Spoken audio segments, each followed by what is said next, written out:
Okay, I am live, and I have been told I'm being too quiet, so I'm going to try to speak more concisely and directly and move a little slower, even though the reason I'm making these is because I'm behind, and I'm hoping you all can help me catch up.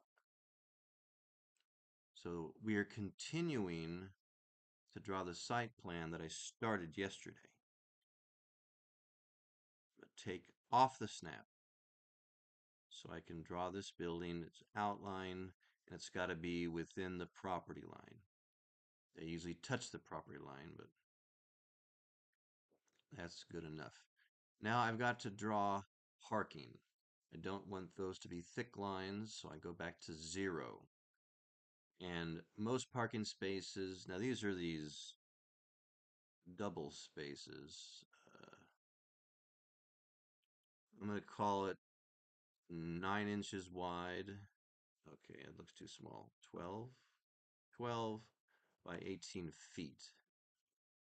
They're supposed to be 18 feet if they are full-size parking spaces. Now that goes to the wall,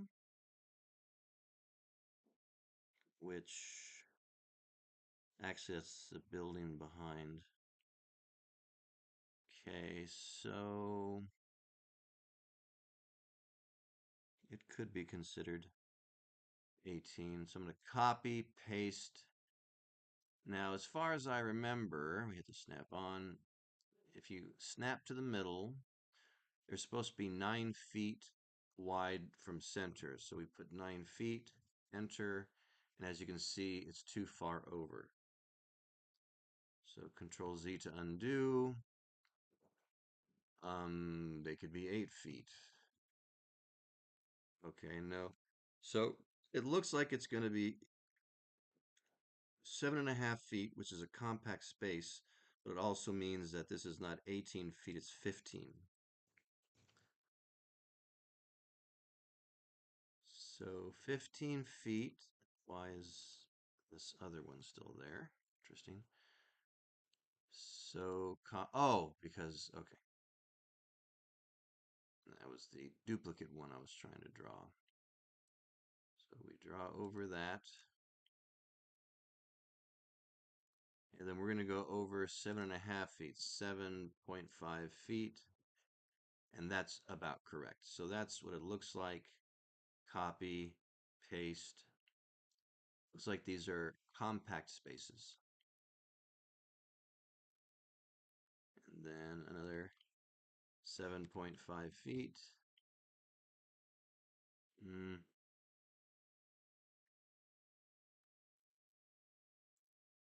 Let me make this one 9 feet because it seemed okay. So those last two seem to be standard. Let me move over 9 feet. Mm. That's not quite. Say 8 feet. So it's really 8.5 feet, and that puts it right there. And I think we have one more. And we'll put this at, actually, no, that's not, these are just lines. Oh, here, okay. So that's a disabled access space. Now, disabled access spaces are supposed to be full size, which is 18, tab 18 feet, tab 270. I'm going to do one more of those, copy, paste, snap that to there, and then it's got to be 9 feet, 9 feet to the right. And then this is supposed to be, let me move this over 3 inches, because then, let's snap onto here, copy, paste. I Probably didn't have to do that because I already had one pasted. Sorry, I'm being quiet. Negative 48. That's 4 feet. So I'm going to go 2 more feet, negative 24. All right, so it's 6 feet. Um, so what I'm going to do, take off the snap, move to there. Actually, that's too far over. 12 there, that's more realistic. Go to there. And then this goes to here. And then this goes to there. Make it, oh, it is 0. Good. This goes to there. And then this goes to crazy. I'm actually making it 0. Now that one's not snapped to anything. So turn the snap on and snap it to there.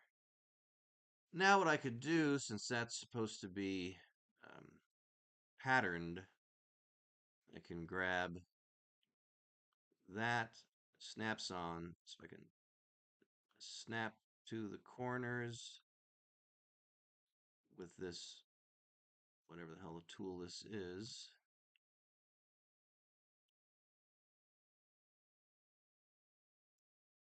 And then you double click to finish.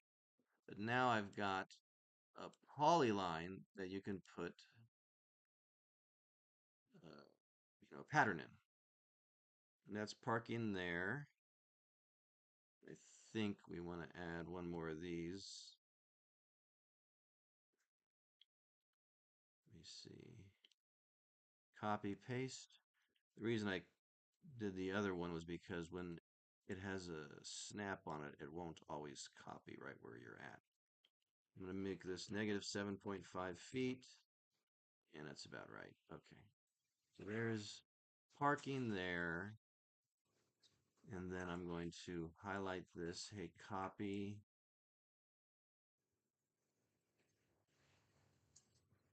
Paste. And then see if I can use. Okay.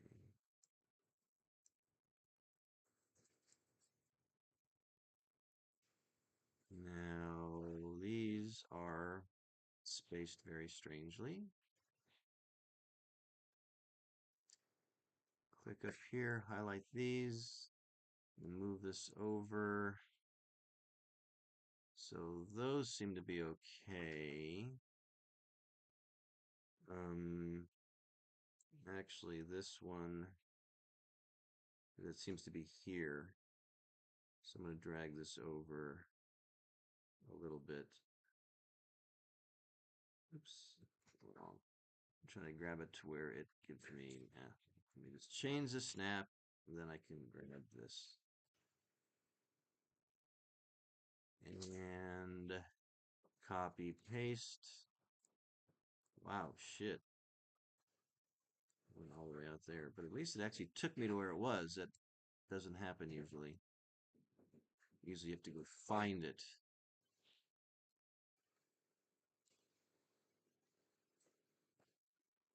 Okay. Drag this there. All right, so that's kind of that parking. There's also parking here.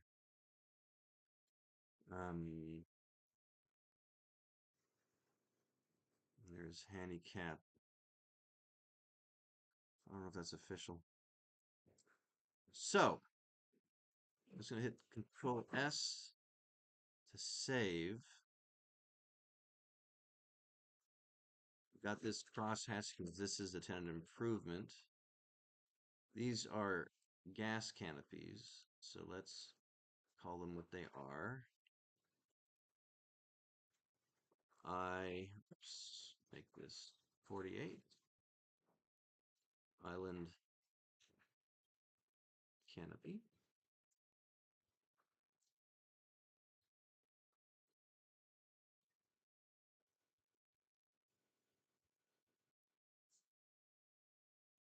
Now, is that descriptive with like what's an island canopy?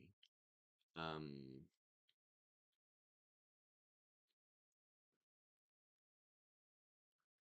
it's actually a gas pump canopy.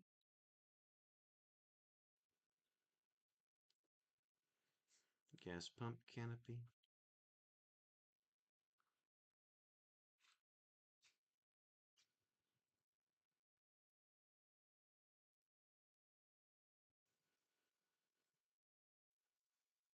Gas pump canopy. This is just vacant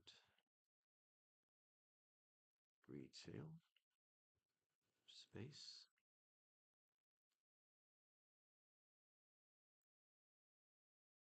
What I should also do is tenant improvement convenience mart. And I should include the square footage on that. So we need to get from the floor plan. I think I printed the floor plan yesterday, so I'm going to go to my SOTA PDF files. This is shell.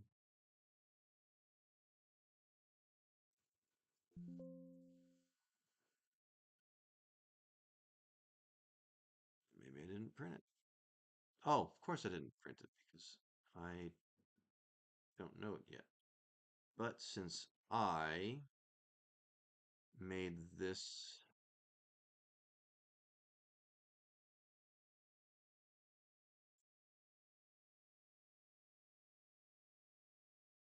since this is from the outline of the building, I know that this is the correct size. It's the outside. So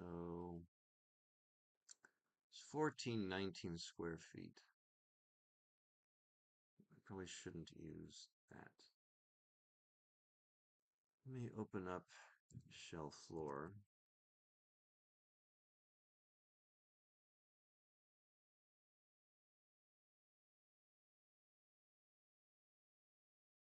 Okay, so let's go. This time we're going to be doing the interior square footage. And yes, we want to, these are all walk-in coolers.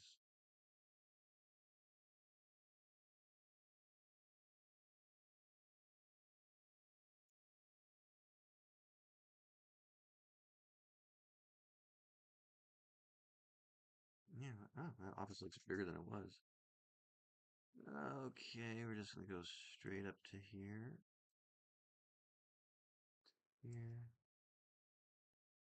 here, to here, to here, and then we can close the gap. So it's 1348 square feet. So 1348 square feet. We can make that 24. And smart. And so now we know what save. I'm going to change this info. So 1348. Okay, so let's go to the site. And then 13. Why did I just hit the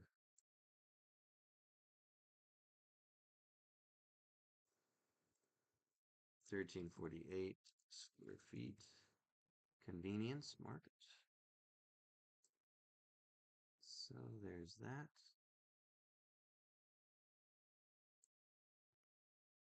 Let's hit save. Control S for save. Now we have to draw our sidewalks. So we need a line. It's a thin line. We don't have a snap-on. We draw from here straight to here. Double tab 0, make sure it's straight across. Then we come here.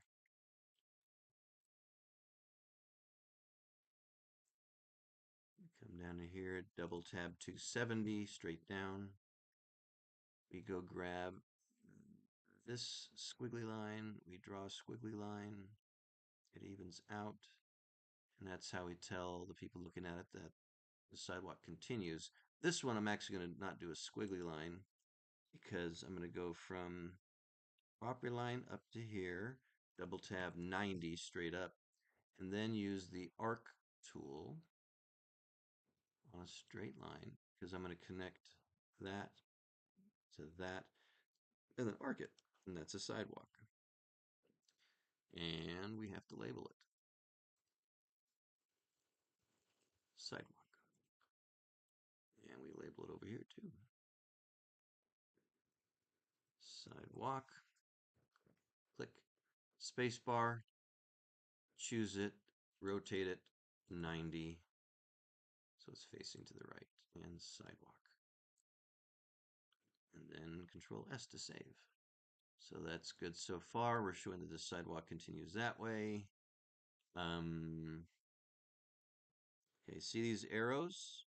And these arrows, those are where people pull in. We want to show them those. And so we pull out our arrows.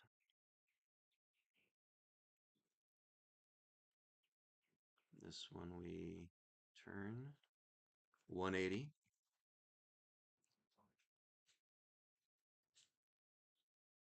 Okay, and then we do like that. We say copy, which is Control C. Control V is in Victor for paste, because we've got there. Paste again, and this we have to turn 90 degrees. Put there, and paste one more time with 90 degrees. And boom. So those are the entry points off of the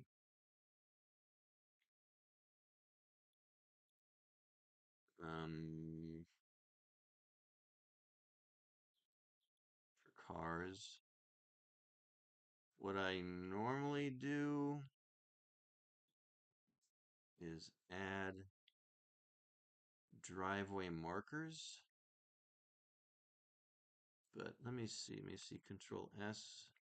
Let's see how this looks. Remember, we have this little rectangle down there that we know where to bring the picture back to. And then we can, oh, totally forgot to connect the sidewalk. So snap there, and then make that arcish. Good, so there's our sidewalk. We want to label this adjacent retail, not part of request.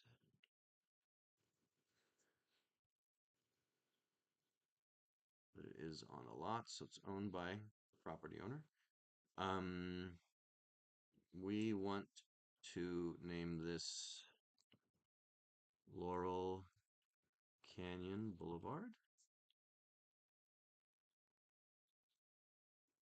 Put that 90. And then this street is called Oxnard Street. I used to live in this area, that's why I know these things without having to look them up. Okay, so just enough for Oxnard, Laurel Canyon Boulevard. North arrow is correct. We have property lines. What we don't have are measurements. So we could do this. Let's measure. We need dimensions, long story short. Put a snap on. Snap to this corner. And if we go all the way down to this property line, snap to that corner. And then bring it out. We definitely want to make it larger. 36. Make it 48. Okay, so there is property line that way. So we made it 48. And now we need one more because they need to know what it is going this way. And we could bring it down like that. 164 feet. And so I could have brought that up into the building if I wanted to, but I chose to do it this way. Now, technically, we could put one here because that's shorter and one here.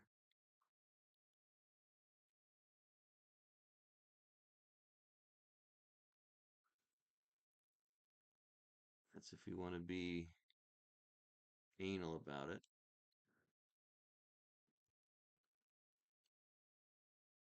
Because these planners like to just see lots of dimensions.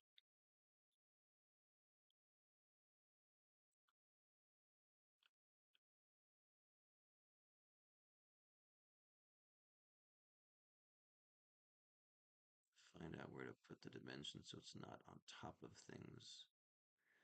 All right, so move Laurel Canyon a little bit further away. Need to move site plan because that's going over there. Let's make this 36. So site plan 1/8 scale. We've got that dimension, we've got that dimension, we've got this dimension, we've got that dimension. What else does a site plan need?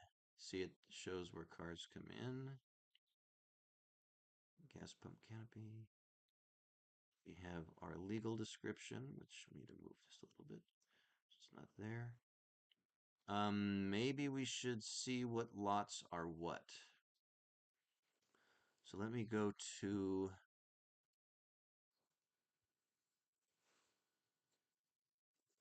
Shell Station.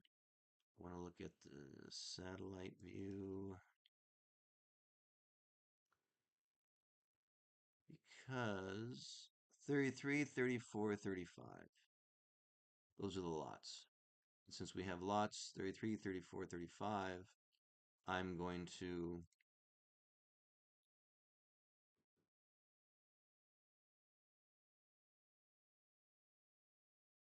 fraction 33. And I'm going to say lot fraction 33, lot fraction 34, and lot fraction 35. So again, we are giving the planners a lot of information because we don't want them to question.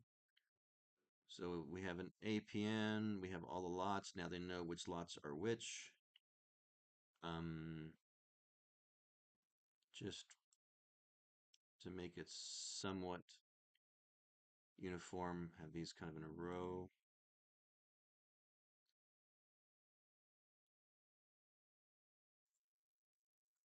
Save.